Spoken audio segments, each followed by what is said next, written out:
deu uma pressionadinha ali no Powell, deu um tapinha nele e falou: eu quero que esse safado aqui diminua, né, a taxa de juros, deu uma descontraída ali com o titio Powell. E aí, meus amigos, o que acontece? A gente sabe que é a primeira vez em décadas que um presidente visita o prédio do Federal Reserve. Isso aqui é até uma quebra de protocolos, né, que isso não costuma acontecer. E como é que o mercado ele vê isso, né, daqui para frente, e o que o Trump disse após essa visita, porque depois que eles falaram com a imprensa, o Trump trocou uma ideia no tete-a-tete com Powell, obviamente, fora das câmeras. E o que o Trump falou depois? O Trump disse o seguinte, eu estou com a mensagem que ele publicou aqui, ele disse o seguinte: foi uma grande honra visitar a reforma e algumas novas construções do prédio do Federal Reserve com o presidente Jerome Powell, ou seja, fez aquela classe, né? Fez aquela como é que fala? Eu esqueci a palavra que se dá para isso, né? Mas fez aquela cerimônia, né? Falou que foi uma honra, tal, tá ali com o Powell e com o senador Tim Scott e outros. Ainda há um longo caminho a percorrer. Teria sido muito melhor se nunca tivesse começado. No caso, ele se refere a essa obra, né?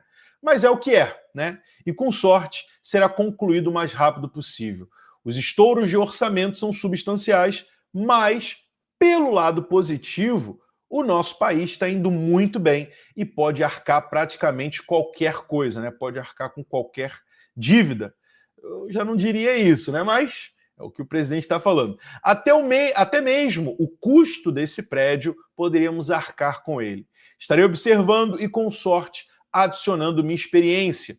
Como todos sabem, reformei a antiga agência dos Correios na Avenida Pensilvânia e foi um sucesso estrondoso. O custo total da minha construção foi apenas uma pequena fração do custo que está sendo esse prédio do Fed. E ele é muitas vezes maior do que esse prédio, né? Dito isso, vamos apenas concluí-lo.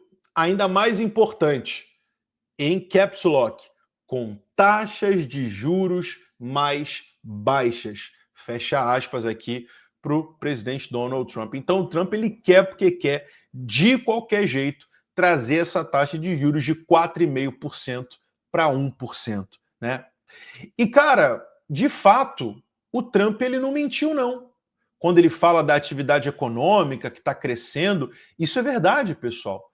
Quando a gente olha aqui para os dados que acabaram de ser divulgados aqui algumas horas atrás pelo Cobase Letter, mostrando a oferta monetária dos Estados Unidos, a gente consegue enxergar aqui que, realmente, o presidente Donald Trump ele não está mentindo, não. Se liga nisso aqui.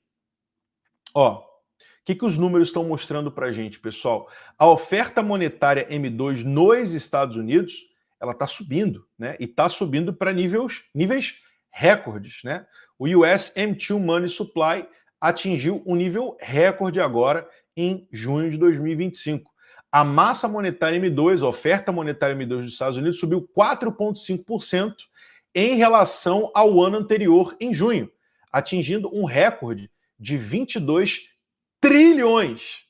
Isso marca o 20º aumento mensal consecutivo e o maior desde julho de 2022. O aumento, né, ele aproxima o M2 da taxa média de crescimento anual de 6,3% entre 2000 e 2025. Além disso, o M2, ajustado pela inflação, subiu 1,8% em relação ao ano anterior. E aí, a gente está vendo esse crescimento da oferta monetária, a gente está vendo esse fortalecimento, e a pergunta que fica é a seguinte, Yuri, isso é bom ou ruim? Fala para mim. Essa oferta monetária subindo, isso é bom, isso é ruim? Vamos lá, a gente tem duas perspectivas aqui. A primeira delas é a perspectiva positiva, né, potencialmente boa, e a segunda delas é a potencialmente ruim. A gente tem 2 pontos para ambas. O primeiro deles é que é potencialmente bom, a oferta M2 está mais alta, porque isso estimula o crescimento econômico.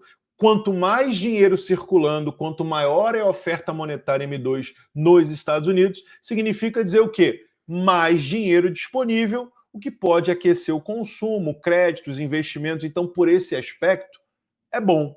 Segundo ponto positivo, pode ajudar no suporte do Fed. Como assim, Yuri, suporte do Fed?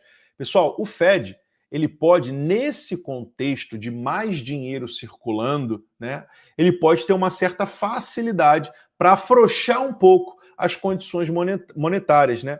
O que o mercado interpreta como ótimo, né? O que seria um suporte para ativos de risco, como ação e criptomoedas. Agora vem o ponto negativo, né? Porque nem só de pontos positivos vem o crescimento da oferta monetária M2. E o primeiro ponto negativo, pessoal, é justamente a pressão inflacionária. Mais dinheiro, o que gera mais atividade econômica, o que gera mais consumo, o que gera borbulhamento nos setores industriais, de serviços. Apesar do setor industrial ter mostrado um sinal de fraqueza, o setor de serviços nos PMIs ontem pela manhã foram mais fortes, o que indica a possibilidade de uma pressão inflacionária, o que pode, novamente, reacender aquele risco de que o Fed ele vai ter que deixar o corte na taxa de juros mais para frente. E aí, Yuri, você acha que depois dessa pressão que o Trump fez, o Powell vai cortar semana que vem? Porque, para quem não sabe, a reunião é quarta-feira da semana que vem. Então, todos nós estaremos reunidos aqui nesse canal daqui a 5 dias, quarta-feira, 5 dias, 11 horas, 34 minutos e 36 segundos, para ver se o Powell vai cortar ou se, mais uma vez, ele vai segurar a taxa no mesmo nível que se encontra. Eu, para ser sincero, pessoal, acredito que a taxa ela vai ser segurada no mesmo nível ao qual ela se encontra aqui agora, tá? A expectativa é que isso aconteça, 97% de chance da taxa ela se manter. Vou dar até uma atualizada aqui, ó. Não mudou nada. E a grande expectativa de corte é realmente para setembro, né? Como a gente espera que mais de 60% do mercado acredita que o primeiro corte será em setembro, como a gente sempre fala, né? O presidente Lula sempre esteve certo, né? E agora em setembro vai entrar o grosso.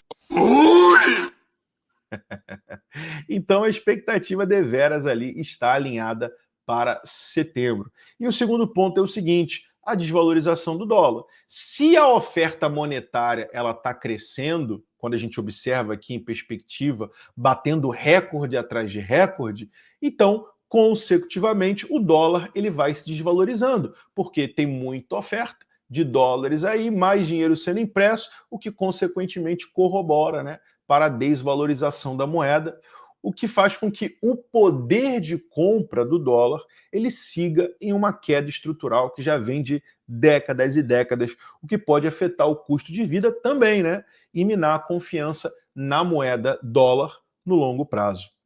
E é por isso que o protocolo Genius Act das stablecoins é tão importante, porque ele tem essa visão de comprar os títulos da dívida, de fortalecer o dólar como moeda global. Então, o mercado de cripto ele não está mais sendo visto como um inimigo do dólar, e sim como um potencializador de retomada para o dólar, uma vez que as stablecoins, com essa nova lei aprovada, elas vão ter ali que ter ou o dólar em espécie para fazer o back ou títulos do Tesouro americano.